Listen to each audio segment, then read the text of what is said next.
What's going on, guys? Welcome back to a brand new video in the lovely British weather. And today we have a car that everyone keeps like commenting, saying to look into and get like have a second thought about. So we've got the Mark II RS in today. This is the lovely owner we have come down, producing the car. What sort of things have we done to your RS, or how long have you owned it? I've owned it just over a month. I haven't done anything to it. It come as it is, sort of thing. Yeah, so you can see straight away you've got like the big AirTech intercooler at the front. Yeah, that will come with it. I've been told it's stage 1, but I haven't got any power like runs of it. Or yeah, you haven't got any like dyno graphs. So yeah, it's got the AirTech intercooler. Yeah. Mount-tuned air filter with the airbox. It's got KMS thunderstorm exhaust. Yeah, it literally is massive. Like, I could get my head in these exhaust tips. It's ridiculous. Look at the size. 5.5 inch, man.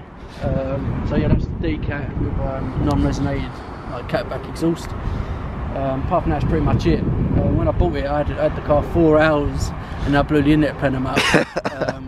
So yeah, that took the bonnet out, took the vent out, took the brake servo pipe out. So yeah, that all needed renewing. So yeah, that was a good first 4 hours of the car. First impressions of the car. Yeah. So that was done. And yeah, what we're going to do now is we're going to go out in the car, see what she's like. I'm really excited because I've never actually been like a proper passenger in a Mark II RS. This is my first time I can fully experience it for what it is. So let's get to it.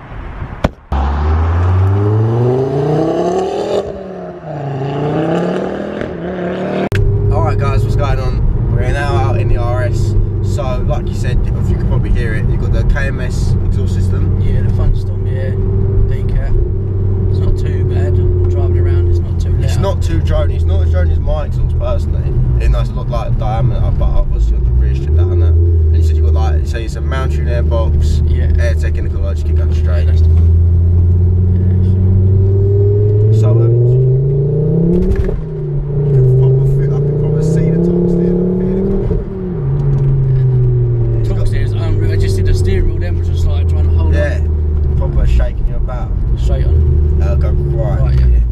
So how do these cars, have you been in many like high power ones, these like stage 3s and 4s? I have. So I can't imagine what the torque is like, or is there like a way to fix that?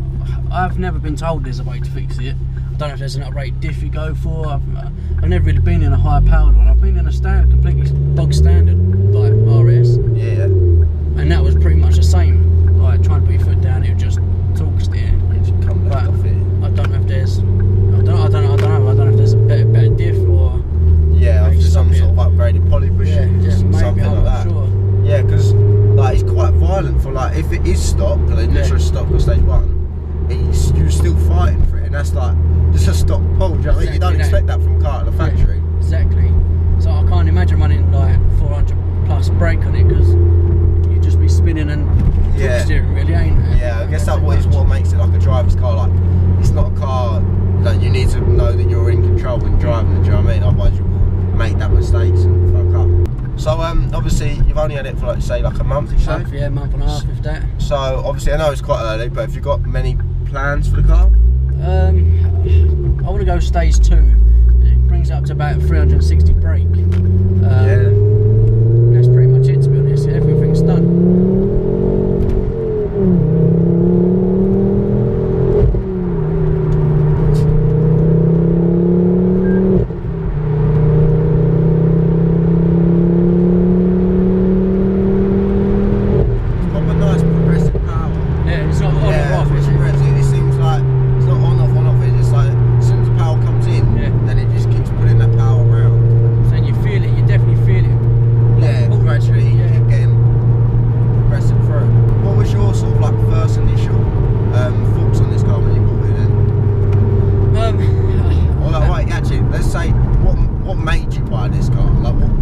Why this car?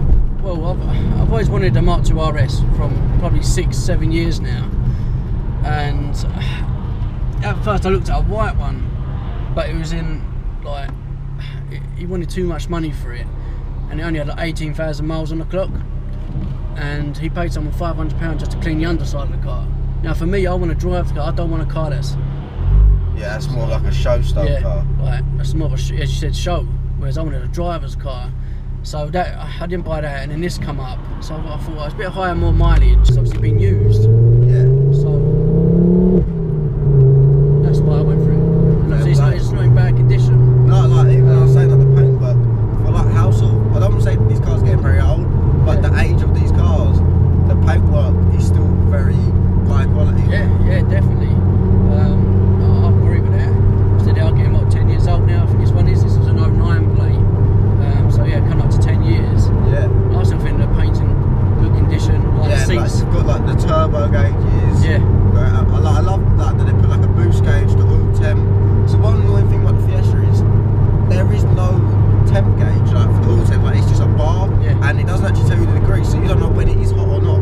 You sort of just got to rely on like a bar is not very precise. No, not at all. That's what when I had my ST 180, exactly the same. You had the waterline temperature, whatever it was. Yeah. But that doesn't say about the oil. Yeah. How do you know when the oil was up to temperature to give it beans? Yeah. So yeah, no, so it definitely helps. I think like, on a cold startup, you know when the car's actually warm and ready to give it some ready to run. chat. Everyone always talks about the sound of the 540s. They are a lovely sound. You can't beat it, in my opinion. Yeah. Like, don't get me wrong. As much as the new RS, it probably drives a bit better because it's four-wheel drive and you've got all the drift buttons and all that. But you don't have the noise of it. You don't have like the wide stance and the looks. But people can hear you coming in here and they know what it is.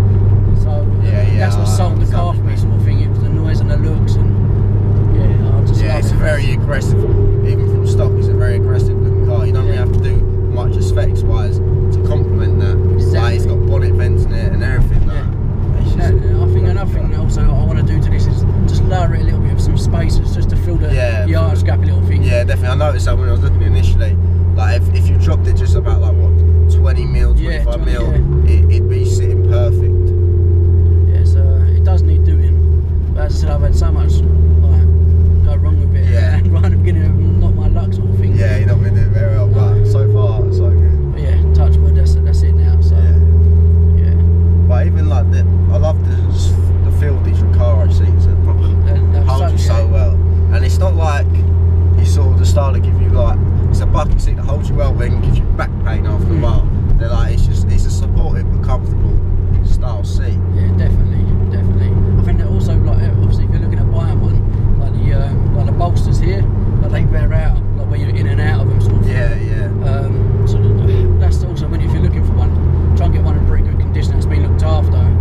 Because I went to view another RS, and on the phone the bloke's like it's in perfect condition, absolutely lovely. Turned up, and a bag of crap. Like the front bumper was hanging off, the side bolsters had holes in it from obviously something not looked after it. So yeah, that turned me away straight away. But yeah, no, I love them. There's a proper race car feeling, I think. So how do you feel this car like sort of? I know you said about torque, but how do you feel like it handles? I like it. As you said, it's a driver's car. Yeah. You got to fight with it. You got to learn to drive it. Which is nice. I think it handles perfectly. So I've only had it a month and a half, so I haven't really been able to drive it a lot, like in different conditions and stuff. So I'm not pretty sure. Like, I want to track that yet. We'll take it on a track and not give it full blast, but just have fun with it. Yeah, just enjoy the car for what it is. That probably will be happening in the near future, I think. Definitely. But just got to sort everything else out first, just to make sure it's running fine and ready for the track sort of thing. Yeah, exactly. So you were saying earlier how much the miles per gallon was on this? At the moment I've got 20.4. Now, as you can tell, we haven't been driving it very hard or anything. Saying like hard driving, you had it like 14. Yeah, I've had it down to 14. And it does, like when a full tank costs like £65, and you do like 7 miles down the road, it comes off the full tank mark straight away. Do you know what I mean? Yeah. But it's miles per miles, really, isn't it? Yeah, exactly. I say that all the time. It's 5 miles. That's all that matters. That's exactly it. Just don't look at the bank balance. That's how I've started Apple Pay, and everything I do is Apple Pay. I don't really have to look properly. Look just tap it. It's a third gear ball. Since you hit that 4K, you feel that turbo kick. Yeah, straight away, like. Yeah.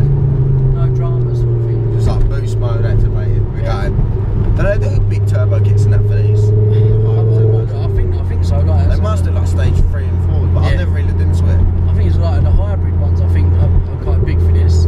Yeah. Once again, I've never really looked into going big power. Yeah. For this. Still want like reliable but fun. Exactly, yeah. Because I heard that once you go like past the 400 brake mark, you've got to start forging and all that. Like, Yeah, so they're big I haven't money. got the money for that. Do you know what I mean? So You ask them for problems sometimes and stuff like don't that. get me wrong. 360, like when I go stage 2, 360 brake is more than enough for me. Yeah. To keep it large and keep up with most things on the road. Do you know what I mean? So Yeah, definitely. I said it's not all about giving it large. What was it? Just get on left. Left, yeah. It's not all about giving it like large chat all the time. Like it's even the road presence of the wide arches. Yeah, the, definitely. Like, The mean look arches of it. did really set this car Yeah, off, to be honest. so You can never get this confused with like just a stock Focus or like a Z-Tech Focus because there's too much character in it. yeah. And that's what I found with the Mark III. You like, don't get me wrong, it's a nice looking car, everything else, but sometimes you look and go, oh, it just looks like a Mark III ST. Alright, now we're going to do what everyone loves, the sound of the 5-pot. Yeah, we'll give it some revs.